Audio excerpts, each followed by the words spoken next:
What is up, everybody? J Nell here with my UFC 199 recap video. I hope you saw it because it was fantastic. I haven't even seen the prelims, but just the prelims. Bruce Lee on 11 days notice looked great. Jessica Andrade debuted in the 115-pound division like a bomb, destroying Jessica Penne. She has to work on her efficiency. She had a lot of wasted movement, a lot of wasted energy there, but sheesh, she gonna set that division on fire. All right, on to my picks. After going 3 of 8 last week, I got 4 out of 6 picks. First one, I chose Brian Ortega to beat Clay Guida. He almost did not. The first 3.5 or 2.5 rounds, quite frankly, 2 3/4 rounds was pretty much Clay Guida. Now, it was a close fight. Clay looked great. He's been training with Alpha Male. He's always had great cardio, but he looked sharp. He looked strong. He had such good movement that Brian just simply couldn't hit him. He had a hard time finding the target. This was a completely stand-up battle, even though we had a wrestler taking on a Gracie Jiu-Jitsu specialist. It was basically a complete stand-up game until the very end of the 3rd round, where Brian landed a well-timed knee all face. He did knock Clay out. He knocked Clay back in time to where Clay thought he was still in the fight. He knocked Clay on the ground. Herb stopped the fight. He knocked him out, knocked him ceiling. Herb stops the fight. Clay starts to wrap his legs around Herb's, like Herb's the opponent. He stands up. He starts to try to push Herb out the way to keep fighting Brian. Not like he's mad, but like the fight's still going on. They had to tell him, no, Clay, it's over.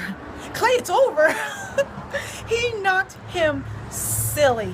Great win for Brian Ortega. He's one of my guys to watch. Let me know who you think he should fight next. Now, on to the main card. I chose Dustin Poirier to beat Bobby Green, and he did. This ended in the 1st round. I actually think he caught Bobby while Bobby was talking trash. I think he caught him with his mouth open. You know, with your mouth open, you're easier to knock out. So the first shot landed, knocked Bobby Green on his butt. Then, of course, he swarmed, and then Bobby was able to stand up. A series of hard shots. He didn't swarm all. He was cautious. He picked his shots. He picked Bobby apart with hard bombs. Bobby was bobbing and weaving and falling on the ground and getting up and grabbing the cage and trying to survive. At one point, looked like he was actually getting his wits back again, but then he landed with another big shot, knocked Bobby on the ground again. Series of shots later, stopped the fight. Great stoppage. Great win for Dustin Poirier.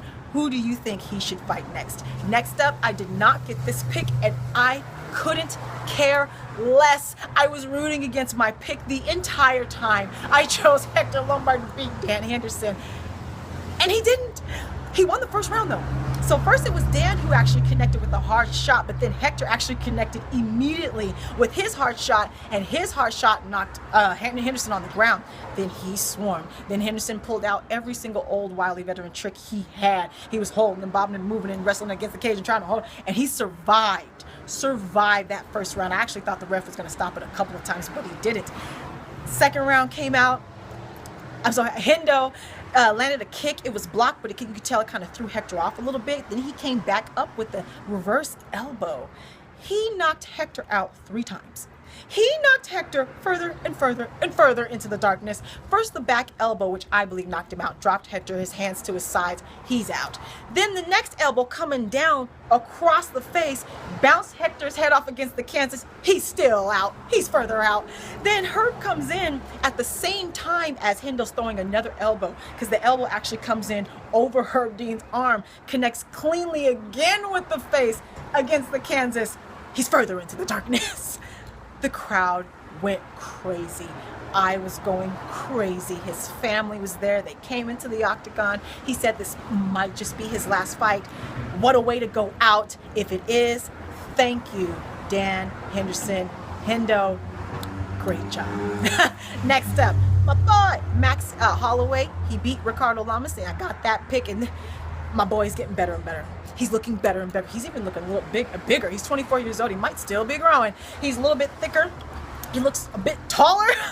Ricardo actually is I like him as well. He's hard to put away. He's a smart fighter, and boy, was he trying to survive. This was a stand-up battle, all 3 rounds. Clinic put on by Max Holloway. He had Ricardo in trouble several times throughout the entire fight, to where we thought the ref might stop the fight, landing with beautiful combinations with uppercuts and knees and elbows within the combinations, not at the ends of the combination, kicks that are coming in between the combinations. It was a beautiful striking display. His angles. He's not an MMA striker. He is a boxer. He has boxing angles, slipping and sliding with the angles, the footwork, the level changes. He's creative with his shot selection, creative with his angles. He's getting better and better. Check the record. I've been raving about Max Holloway for a couple of years now. On a 9-fight winning streak, he deserves a title fight. And before I go off on that, let me not forget, 10 seconds left in the fight, he looked at Ricardo square in the face. He pointed down to the ground. He said, "What, you want to go?" And then banged it out for 10 seconds. It was amazing. He said, boom. It was amazing. It was amazing. I love Max Holloway. He deserves a title shot. Now that we know for a fact that Diaz signed on the dotted line, he was there sitting next to Dana White, so that Conor McGregor fight is going to happen. So what now? What if Conor beats Diaz? What if he doesn't? Is he going to come back down? What about Aldo and Edgar? My boy deserves a title shot. He shouldn't have to fight anybody else. Who do you think Max should fight next? All right. Whew. Co-main event, I got this pick, and still the UFC bantamweight champion Dominic the Dominator Cruz. He beat Urijah Faber, and boy did he beat him. The first round though could have gone either way. It was crazy. They both kind of fought a little emotional. They had to settle down.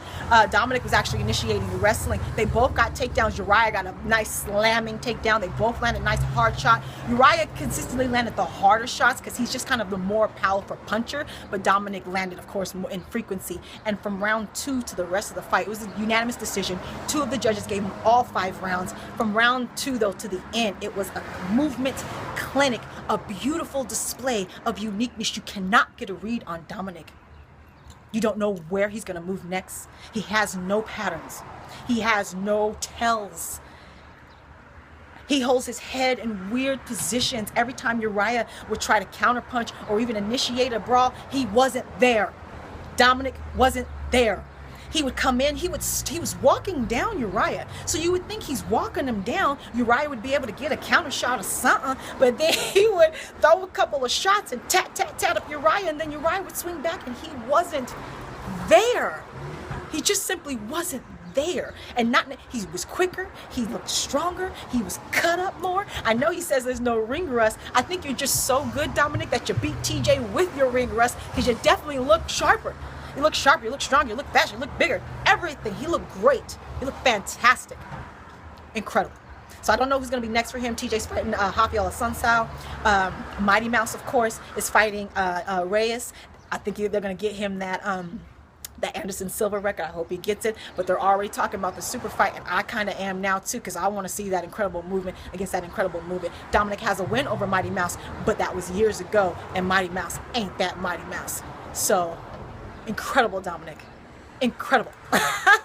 Urijah, he was so frustrated. At times, he just kind of was lulled to sleep, just looking, just puzzled, just trying to, how do I hit this man? Afterwards, you know, he said he's not sure. He's going to go back to the tape. We'll see where he's going to go next.